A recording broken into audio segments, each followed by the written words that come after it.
Welcome to Let's Bet, the show for folks who love betting on sports but hate losing money.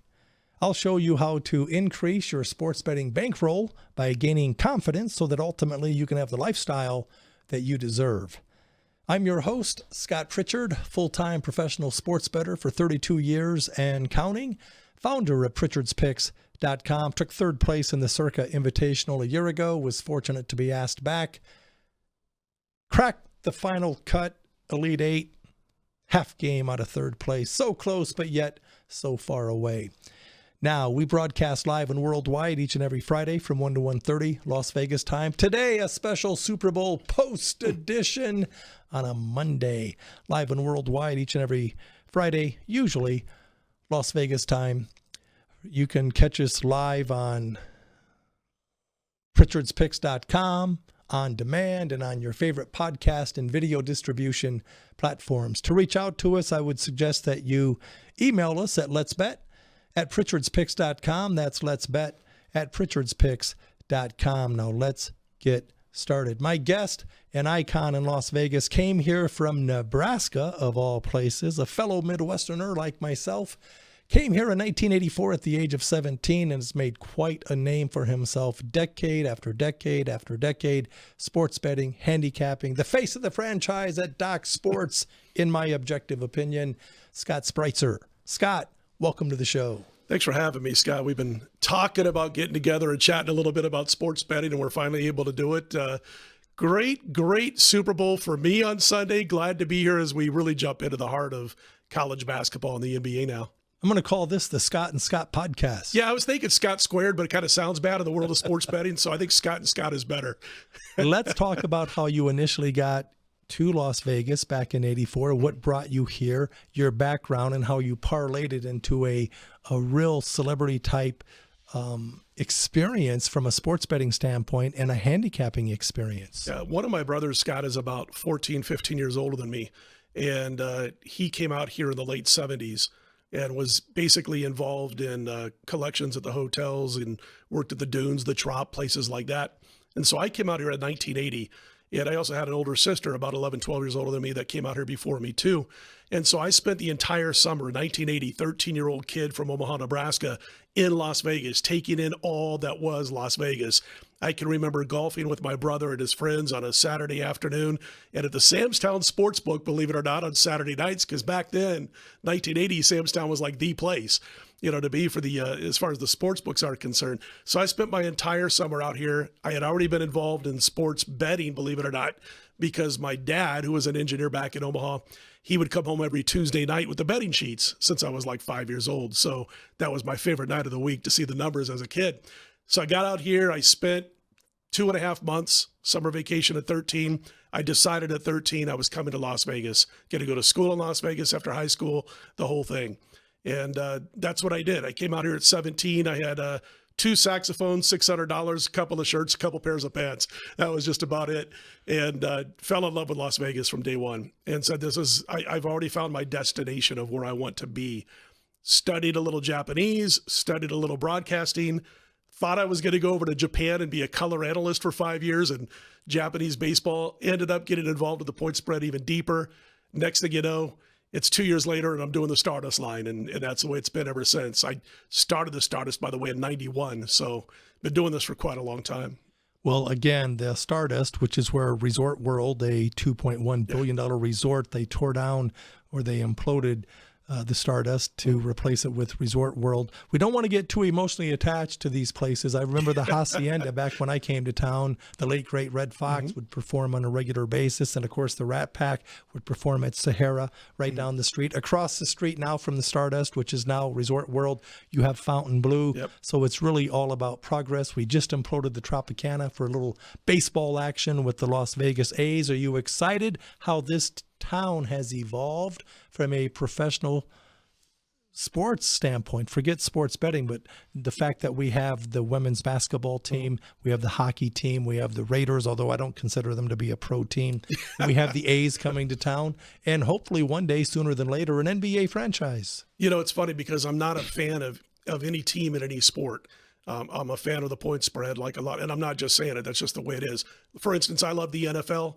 I don't have a team. I'm a fan of the league. I don't have a team. So when the Raiders came here, I was like, well, this is great. I don't care about the Raiders, but this is great to have the NFL here, the NHL. Back in the 90s, Scott, I was myself and my best friend at the time, we were working for the Las Vegas Thunder, the IHL team in the 90s. Clint Malarchuk. And I tell you what, it was cool back then because we sat up in the press area and we diagrammed what was going on during the game by both the Thunder and their opponent. And then in between each period, we'd bring it down to the coaches. Butch Goring was the coach the first year, of course, the Islander Hall of Famer, and it was just a good time. And so I knew back then hockey would work. We all did. They were drawing, it was configured for the ice at the Thomas and Mack at that point, and which meant you had to remove a whole lot of seats. And so they were getting probably about 7,000 a night. And the city fell in love with the Las Vegas Thunder. Knew that would work. So when they brought the Golden Knights here, I had no fear that it wouldn't work. But as more sports teams are coming to town, I absolutely love it. I mean, being a sports junkie from day one. So we get this baseball team here. Again, I'm not a fan of the Oakland A's, but I can't wait to see an interleague game with Shohei Ohtani and not have to drive to Anaheim like I used to before he went to the Dodgers to see Shohei and guys like that. So I will be there at least 40 nights a week out of the 80 for baseball. That's my favorite sport to view in person out of all the sports. I like being able to kick back, have a cold pop or two with your buddies. You're sharing stories, talking trash, and watching the game at the same time. I can't wait. I love Las Vegas now more than ever, and I've always loved Las Vegas. I think that's one of the reasons that we connected from the get-go is common interest, like attracts like. Like you, I enjoy the professional sports betting, the professional sports teams, and I love going to Anaheim, Angel Stadium, easy in, easy out. Going to Dodger Stadium, I enjoy going to Dodger Stadium, and I'm going to tell everyone I teach, train, and explain. Gate 5 is where you want to go. Easy in, easy out. Gate 1, 2, 3, 4, you're going to be stuck there for hours before and after the contest. But to your point, now the Las Vegas A's a hop, skip, and a jump away. I can't wait. Oh, I can't wait. You mentioned going down there. I've been at many Dodger games, but Anaheim is great except for one thing. There's not a whole lot to do near the stadium, but you can always jump in your car, head down to Laguna or Newport Beach or whatever, and have a great time after and before the game. But that's one of my favorite stadiums, just for the fact that you can get in and out so easily. And also for an old stadium, 60-something years old, and of course it was reconfigured to be a baseball-only stadium several years ago. But that's one of my favorite stadiums to watch a game. Maybe not for the aesthetics, but there's really not a bad seat in the house. And we have a good time there. And I think I've seen you posting the pictures when you're having dinner behind home plate. That's always a blast. Probably my two favorite stadiums, though, are both on the West Coast, which would be up in San Francisco. And then the first time that I ever experienced having waiters or waitresses coming to your seat at a baseball game was at Petco in San Diego many, many years ago when it first opened. And what a blast Petco is, too. And then you got the Gaslamp District right there you can walk to after the game. So I'm like you, Scott, man. When it comes to watching a game in person, I am a baseball junkie. I want to back up because you touched on the fact that you came here, even though you've been coming here on and off since you were 13, actually made the move when you were 17. I know you were dialed in working with a friend, a mentor, a legend, according to the New York Post. Not my words, although I can repeat it, and I believe it, okay? Big Jim Feist fan. You work with Jim Feist and other icons that I've had on this show. Yeah. I want you to share that experience. Jim's great. Okay, if it wasn't for Jim, I don't know what I'd be doing right now. I just got to be honest and candid about that. I started in the radio like 88 when I was like 21. I started for Jim Feist in August of 89. And this is how monumental it meant to me, to my life. I remember the date, August 8th, 1989. 22 years old, I went to work for Jim. A couple years later, I'm doing that. I'm doing the Stardust, all that kind of stuff. And I was working behind the scenes with Jim. Believe it or not, he had like 550 employees when I went to work for Jim at National Sports Services. And I'm going to say it was about 91 when I started doing the Stardust. Jim was watching or listening to the Stardust back then, got to know me even better. And next thing you know, I'm on the TV show a couple years after that with Jim. And he had been doing that show for, I'm going to say, close to a decade. And then we did it for about another 14 years after I got on the show.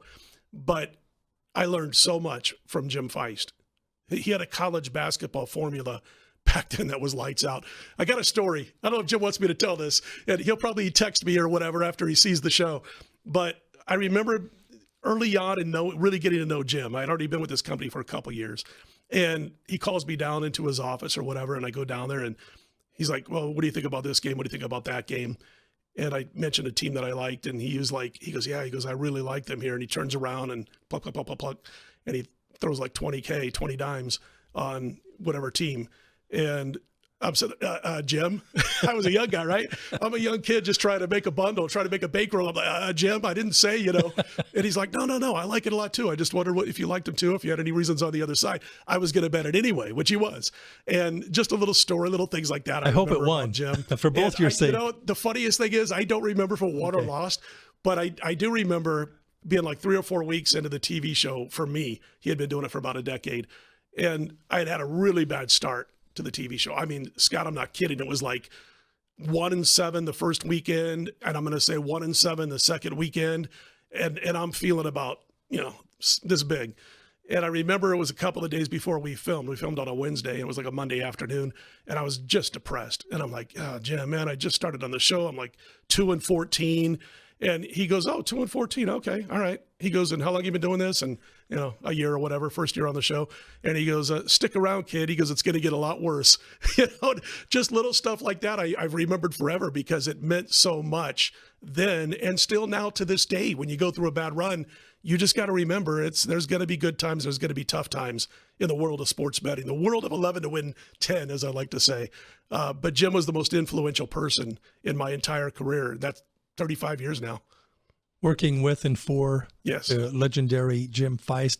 Some other very recognizable names, the late, great Smokin' Dave Koken, who just passed away within the past 12 months. Very sorry to hear about that. Was on his show, ESPN Radio, quite a few times, and Dave was a real character. But name some of the other people you worked with and for over the years. I'll just mention real quickly about Koken. He and I were as close as it gets.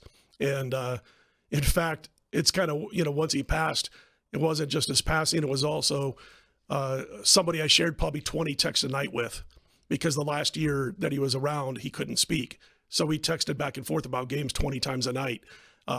So I still, to this day, it's been 6 months since he passed. I'll reach for my phone when something major happens in a game, and then I remember. But what a great guy.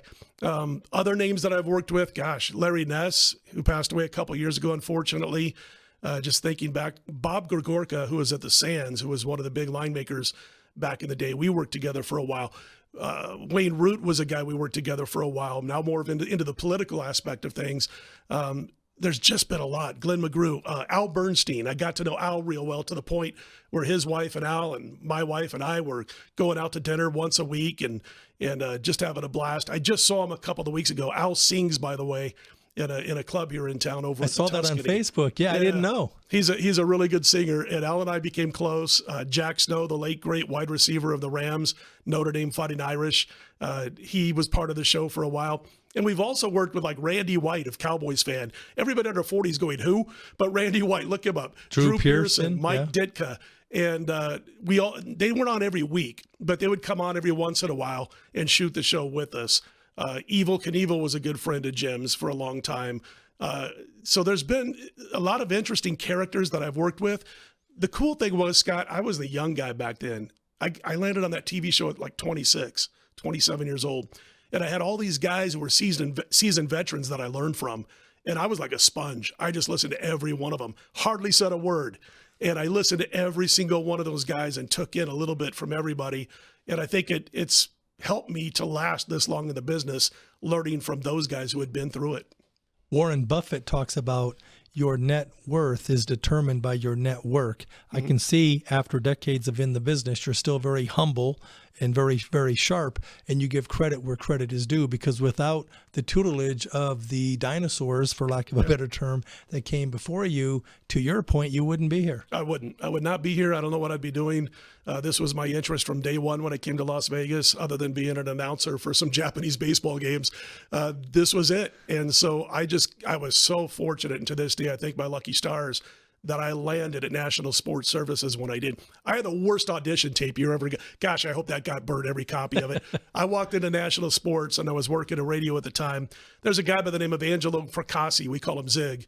He was there at the time. I think he works for the NFL Network now on the Sirius side of things. And I remember he's like, oh, man, we're working at radio part-time. And he goes, you got to come over to Jim Fife Sports and blah, blah, blah. And so I ended up going over there, to National Sports. And I remember getting to know the guys, and I had to do an audition tape. And I walked out of there, and I went up to the boss of the place at the time, and I handed him my tape. And I said, hey, it was really nice meeting you. Randy McGuire. You might know Randy. Randy, he's been in the media business for several years. He was my first boss at Jim Feist. Handed him the tape. And I said, all right, well, thanks. Walked out of there thinking, I'll never hear from these guys. 6 weeks later, I get a phone call, and I'm like, how in the world did this happen? They must be really searching for, like talent they can work with and build.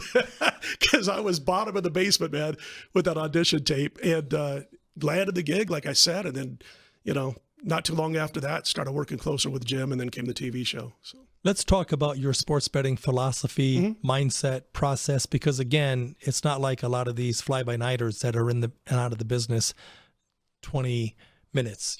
I'm the world's best. It's like, dude, you've been in the business for 20 minutes. You're 21 years old. You just became legal to bet 2 days ago. But you are the epitome of continuity and consistency, having been here since, I think you said August of 84?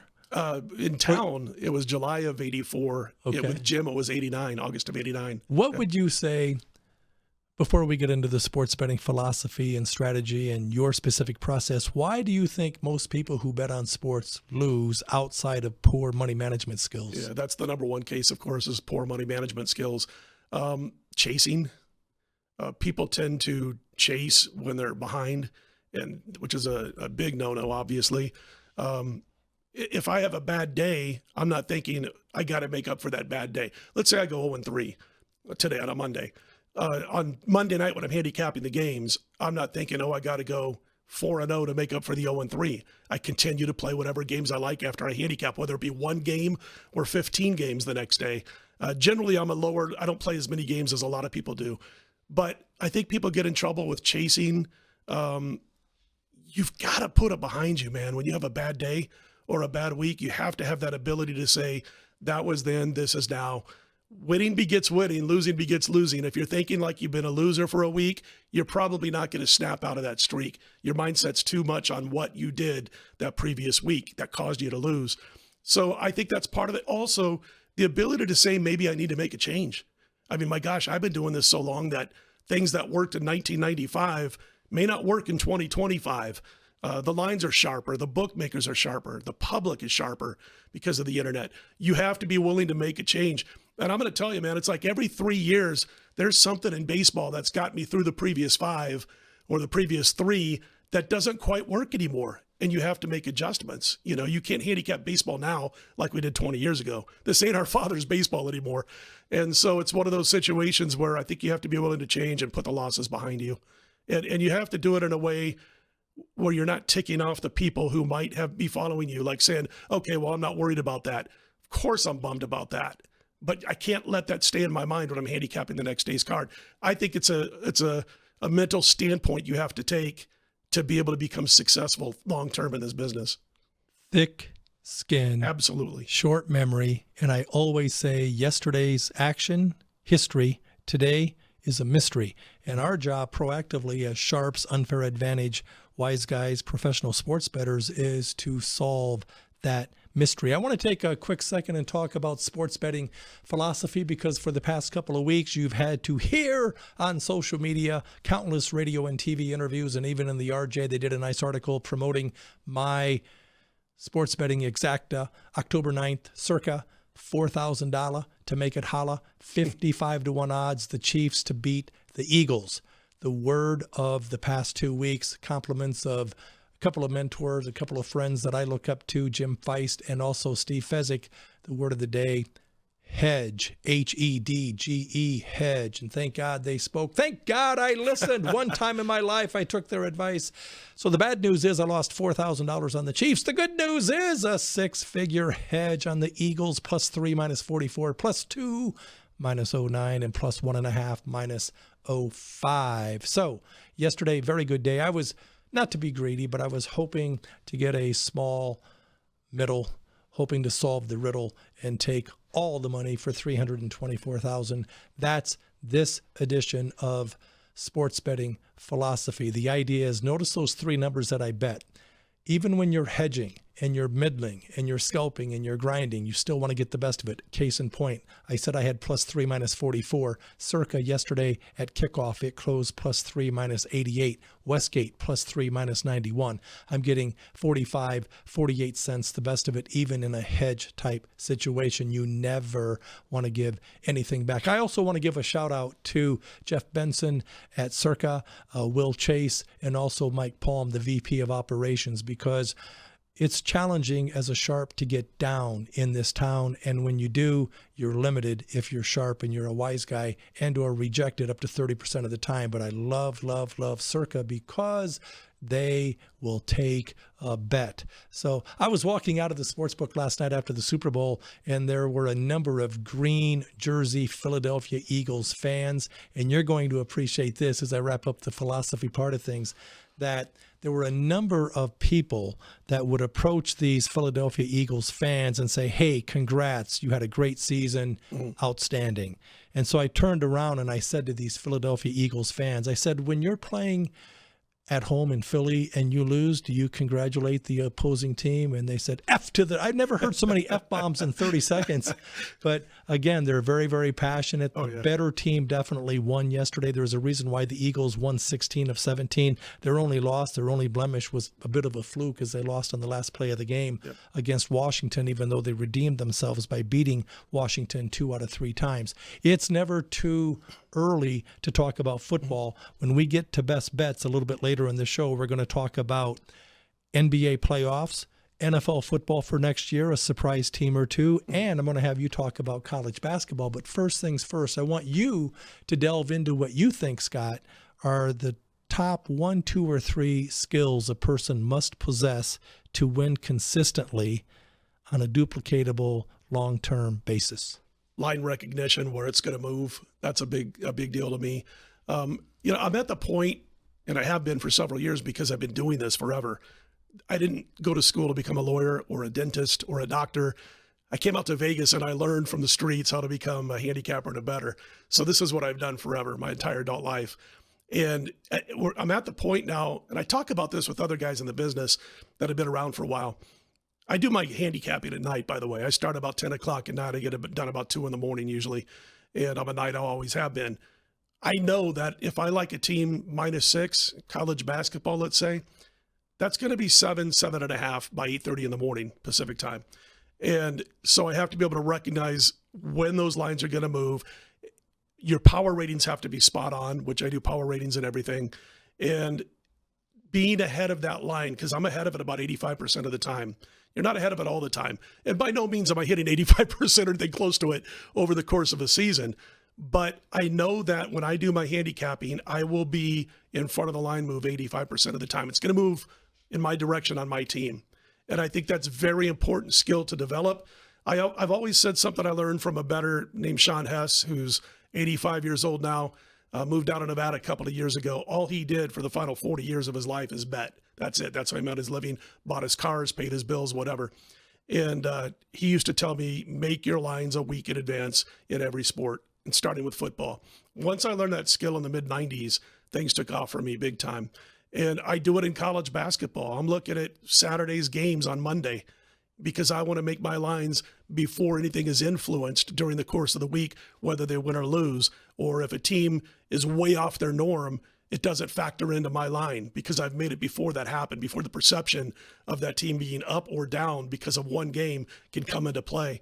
I think it's all very important. This isn't a fly-by-night. I'm going to spend 15 minutes looking at the games, going out and betting. You're not going to make a living over a course of your entire 25, 30 years of doing this. You've got to focus on that. So power ratings, knowing when the lines are going to move, where they're going to move, who's likely to be on those games as far as any syndicates or things like that, I think are all very important to staying in this business for a long time. Before we get to best bets, I want to ask you 2 things, 2 different sides of the coin. First of all, what do you like best about selling picks?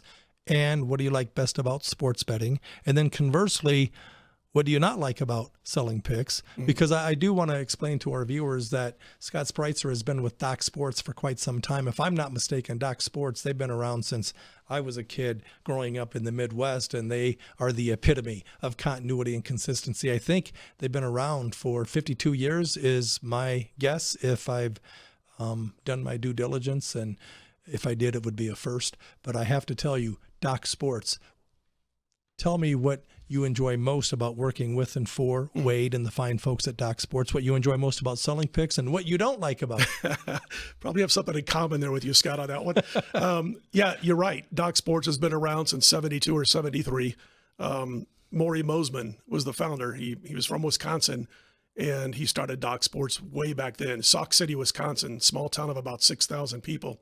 And his son Wade kind of took it over, gosh, I'm going to say about 17, 18 years ago, at least, maybe 20 years ago, when we all of a sudden had the internet, early 2000s, he moved it into an internet business, and he's done a fantastic job. I'll give you a quick story, and then we'll move on, and I'll get to what you were talking about. When I was like 10, 11, 12 years old, there was a place in South Omaha, I think it was called Sportsman's. It was a tobacco shop, sports magazines, all that kind of stuff. Probably had chalkboards in the back room, with the lines and all that kind of stuff. So my dad would go there about once a week, and he would take me during football season. And I'm 10, 11, 12 years old. And there's the Doc's Bible, so to speak. All the information you ever needed. Little book, and it had that Doc's logo, that football player, the medic and all that. So I'm 10, 11, 12 years old in Omaha, Nebraska, and I'm buying this every week with my newspaper money, and then I end up working for them all these years later. So pretty cool that it went that way.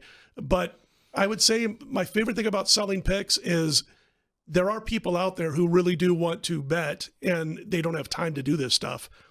People who are working, hard, 40 hours or more a week to make ends meet, and then they want to have a little fun on the weekend or daily, and they don't have time. Again, I always tell people, by the way, if you don't have time to handicap the board every day, like in college baskets, pick a conference and do nothing but that conference the whole year. Missouri Valley was my break into the business way back when. I followed the Mo Valley just constantly, So, but I can do this, and I can provide this and win more often than I lose by the end of the season. Don't win every day, but win more than you lose.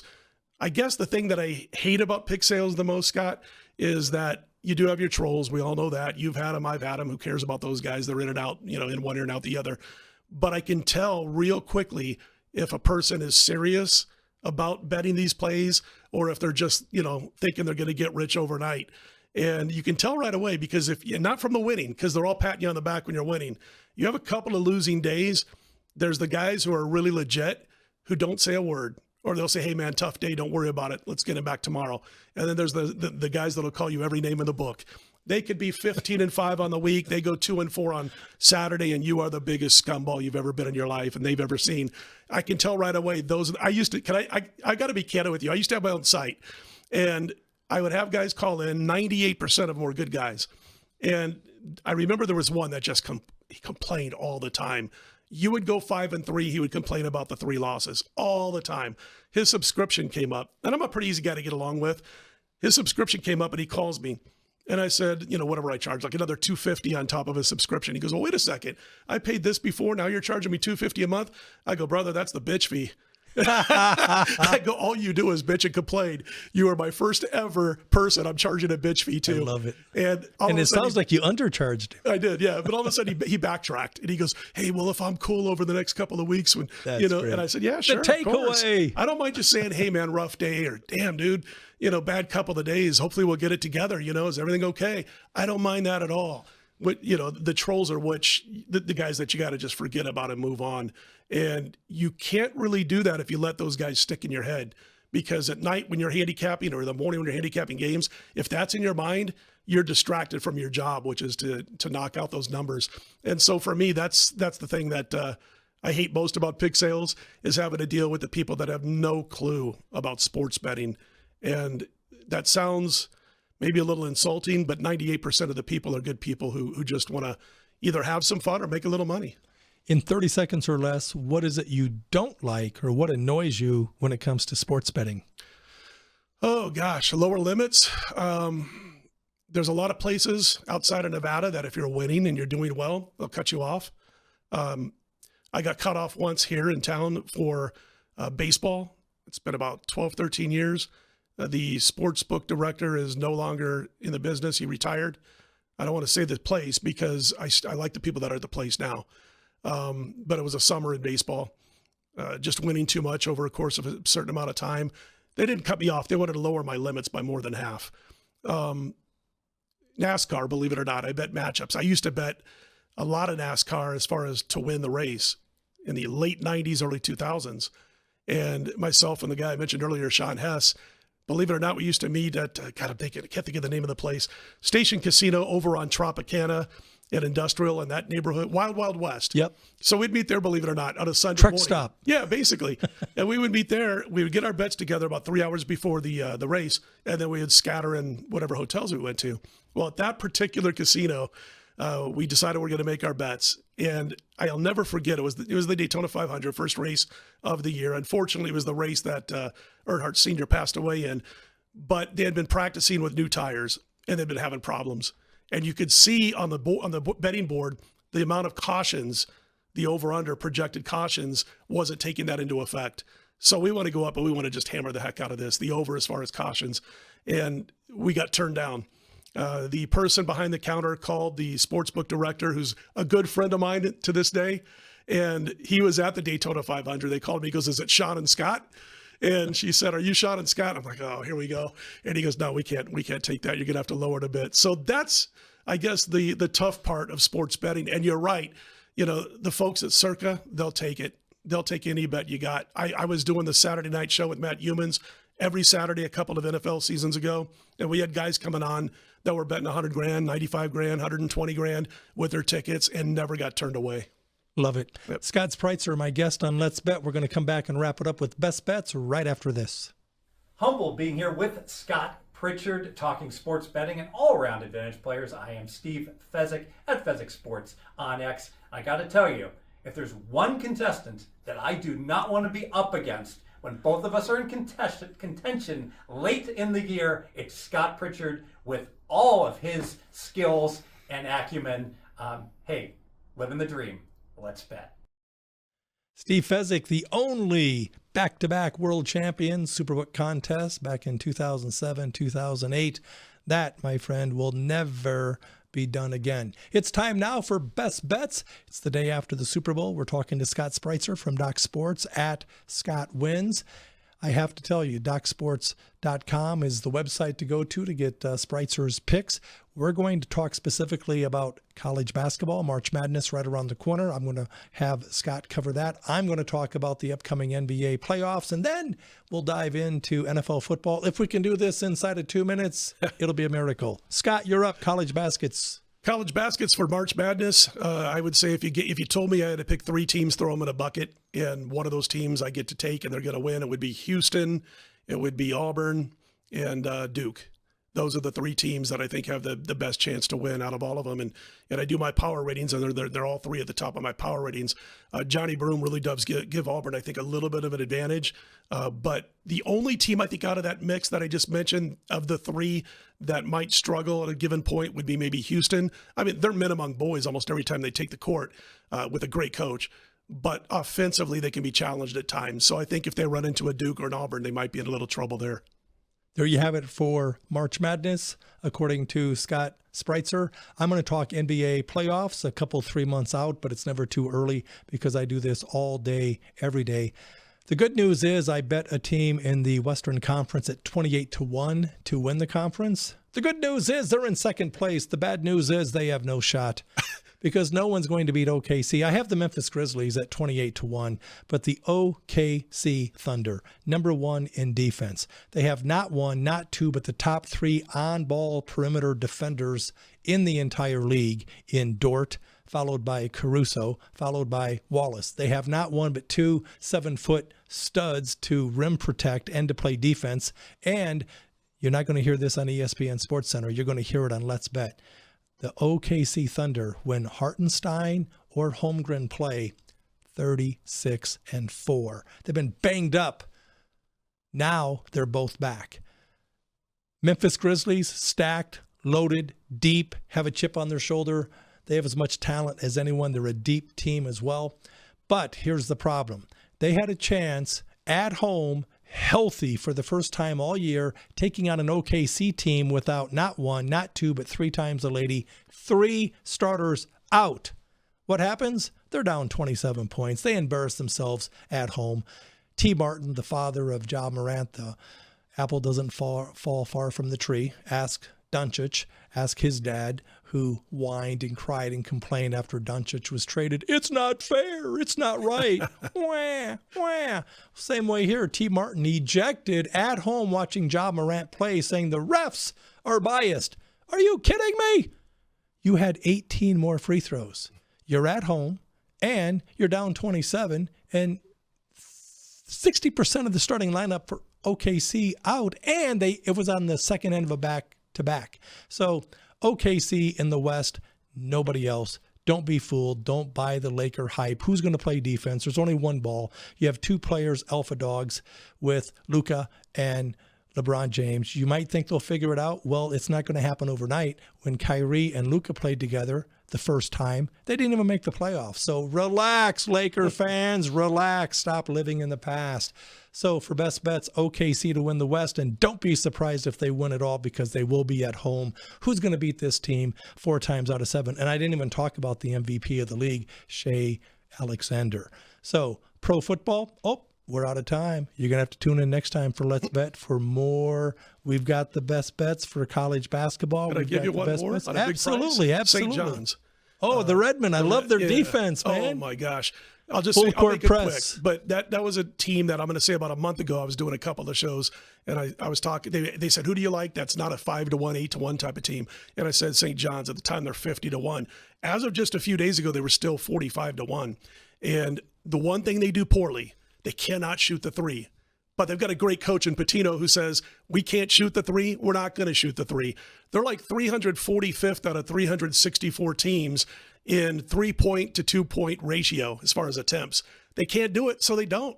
They focus on everything else. He doubles down on the conviction. They're 45-1. They ought to be 18, 20-1. Interesting. I like that. And I love teams that play defense, and they do that. They defend you for 90 feet. Exactly. Scott, as we wrap things up, how and where can people find you? DocSports.com is the best place to find me daily. Also over on Twitter or X, it's Scott Wins. Not being cocky when I say Scott Wins, but a lot of people have a hard time spelling Spreitzer. So I just made it Scott Wins, and that's where they can find us daily.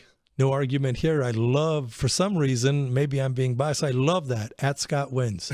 I love your name, I have to tell you. And I love you. Thanks for being on the show. You're a 5-star, rock star, superstar handicapper, and more importantly, a great, great person. One thing I want to say before we wrap things up, I want to talk about you and the fact that you are revered and respected within the industry and have been for decades. And I know you're a devoted family man. You married a beautiful lady years ago. You have an angel face of a daughter who is my daughter's age. Mm-hmm. And so I want to talk to you real quickly about what it means to you from a fulfillment standpoint, how it has helped you with your career and in everyday life. I'm glad you brought that up. That's my favorite thing to talk about. We could go on for hours, but I'll keep it short. But May of '99, I was a devout bachelor.